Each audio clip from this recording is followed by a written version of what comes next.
आहे त्यामध्ये 1 चम्मच तूप घालायचं।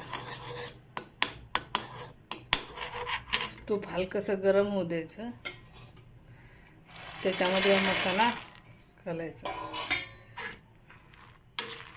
याला बारीक गॅसवर छान असं परतून घ्यायचं।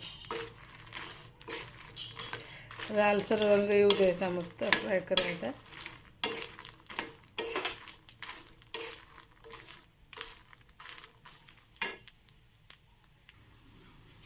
लहान मुलं अगदी आवडीने खातील।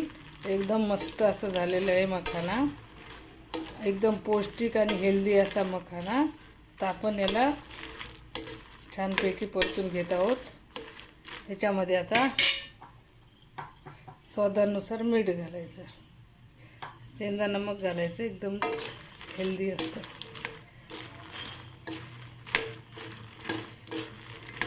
तर हा मखाना फ्राय बनून तयार आहे।